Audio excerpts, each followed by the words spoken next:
2 leaders, they're gone. Now they have another group of leaders. They might have left. Who knows? And you know what? I could disappear too because I'm their #1 target. It's all over the place. I'm #1 because they're scum. They act like this, and they've been doing it for 47 years, but I'm doing what's right for the country. I do what's right for the world. They must be stopped. They've killed thousands, hundreds of thousands.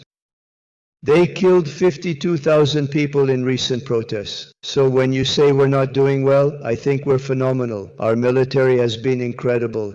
Iran pays billions for Trump's head and loses 8 troops in the American retaliation.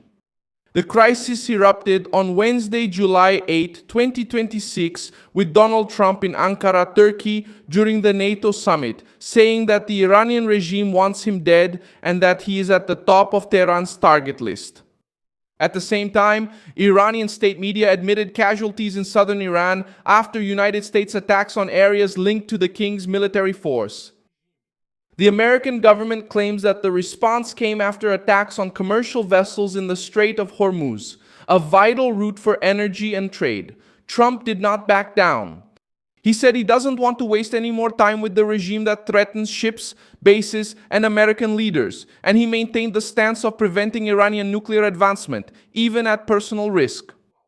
And then, no, whatever happens will happen very quickly. We're not thinking long term. Okay, go ahead, Red. Iran tries to portray the death of its men as martyrdom and promises revenge. But the scene shows something else. Tehran's threat machine has put a price on Trump's life.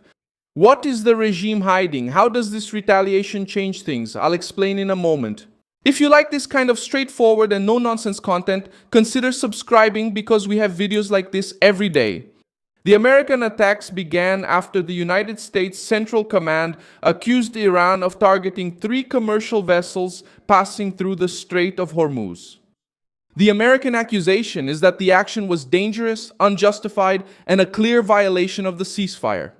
The response came in the form of a series of attacks on Iranian military facilities. Iranian state media reported that 8 members of the army were killed in attacks in southern Iran. The casualties were linked to the Air Force and the Navy, with reports in the regions of Bandar Abbas and Bushehr. The Iranian army has vowed to avenge the blood of the so-called martyrs. This phrase follows the old script of the regime. When it loses, it tries to turn defeat into a religious and political symbol. But the death of these soldiers came right after a serious provocation in the Strait of Hormuz, where civilian ships were caught in the middle of the dispute. American retaliation didn't come out of nowhere. It came as a response to an escalation that Tehran started and then tried to portray itself to the world as the victim. Trump spoke in Ankara without the diplomatic tone that many European leaders expected. He said that the provisional agreement with Iran made to try to end the war is over for him. He also stated that he doesn't want to deal with the regime and called the Iranian leaders sick people. His statement was not just an insult, it was a political stance. The message was simple. If there is an escalation, the response will come quickly. Trump himself said that he is #1 on Iran's target list. He treated the threat as part of the job and stated that he will continue doing what he believes is right for the United States and for the world.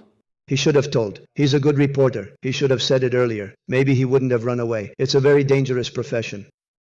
No, I'm the number on Iran's death list. They're lovely people. I'm the number, so I don't know. I can't tell you that, but honestly, I don't care because I'm doing my job and I'm doing it, hopefully, better than anyone ever has. That sentence carries weight because it doesn't appear in isolation. In May, reports emerged that Iranian lawmakers were discussing a proposal for a €50 million bounty against Trump. Other international reports mentioned about $58 million. When that amount is read in Iranian currency, it becomes a billion-dollar sum. The regime tries to put a price on American leadership while presenting itself as a moral force. That's where the contradiction is exposed. The threat also gained momentum outside of parliament. A member of the Supreme Council of the Cultural Revolution of Iran publicly supported a multi-million-dollar bounty against Trump and even talked about preparing regime supporters inside the United States. This shows that the problem is not just a slogan shouted on the street or a radical sign at a protest. It is a political culture of revenge fueled by figures connected to the Iranian system itself. Trump appears as the target because he represents the president who authorized the elimination of Soleimani in 2020 and now pursues a tougher policy against the nuclear program and against Iranian pressure in the Gulf. Iran responded by saying it attacked American military facilities in Bahrain and Kuwait. The Revolutionary Guard tried to present the operation as a reaction to the United States attacks. But this attempt to show strength came along with another piece of bad news for Tehran. The American Republic had already hit regime targets, and Washington revoked the authorization related to the sale of Iranian oil. Because we have an excess of oil, since we took the ships out of the strait and the price is going to drop, and I predicted all of this. I was right about everything, and it's been a long time. That's how I became president. That's how I won 3 elections. I did very well in the second one. I won. It was a rigged election, but I was right, and Trump tries to break exactly that kind of blackmail. He said that anything that happens will be resolved quickly and stated that the United States has a lot of oil. The American president is trying to take away Iran's ability to use energy as a threat against the West. Mark Rutte, the Secretary General of NATO, publicly supported the American response. He said that the new attacks by the United States against Iran were absolutely necessary and stated that in the face of an Iranian violation of the ceasefire, a strong response was crucial. This statement matters because it was made at the NATO summit in Ankara, in front of leaders who often try to rein in Trump. This time, the head of the alliance emphasized that the United States remains committed to NATO and even treated the increase in European and Canadian defense spending as a political victory for Trump. Alliance of democracies. That makes us stronger, and today we are gathered to prove it. And I always know that President Trump and the United States are fully committed to NATO. But there is this major grievance that Europeans were not paying as much as Americans. And that's a frustration from the US that goes back to Eisenhower. The European Union also joined the pressure campaign against Tehran. The bloc's foreign policy chief, Kaja Kajakalas, said that the Iranian attacks are unacceptable and make already difficult talks to end the war even more complicated. This reaction shows that Iran has become more isolated at a time when it tried to push a narrative of resistance. Trump also put Iran's nuclear program at the center of the crisis. For him, the priority remains preventing Iran from obtaining nuclear weapons. The provisional agreement failed to contain the regime's aggressiveness at sea. And this strengthens the view that Tehran uses negotiations to catch its breath, reorganize its forces, and pressure again. When the American president says he is not seeking a long-term agreement, he is saying that he no longer accepts that kind of diplomacy that just pushes the problem forward while the regime accumulates power. I mean, oil is in play now. We have a lot of oil, and no, whatever happens will happen very quickly. We're not thinking long term.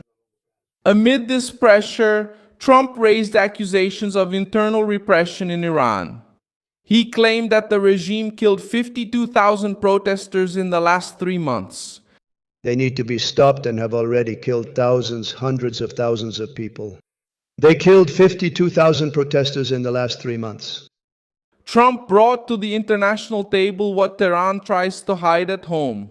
The regime that threatens Trump is also accused of crushing its own people when the population takes to the streets against the religious dictatorship, against hunger, against corruption, and against the brutal control of everyday life. This part is essential because it dismantles Iran's moral posturing. The regime talks about sovereignty, martyrdom, and resistance, but in practice it persecutes opponents, threatens foreign leaders, and uses its own population as a political shield. Trump exploited exactly that wound by saying that he might even die, but will keep doing what he thinks is right. He turns the Iranian threat into proof that the pressure needs to continue. Trump's presence in Ankara also served to reposition NATO. While Iran was trying to create a crisis in the Gulf, Trump was pressuring allies, talking about defense, pressing them on gas, and still bringing issues like Ukraine, Turkey, Israel, and China into the same discussion. He praised Recep Tayyip Erdogan for staying out of the war between Israel and Iran at his request. He's not a fan of Bibi or Israel, but he stayed out of that war. He could have easily gotten involved, but he chose not to. At my request, he stayed out of that war. He has been a great ally. Marco can tell you that we have.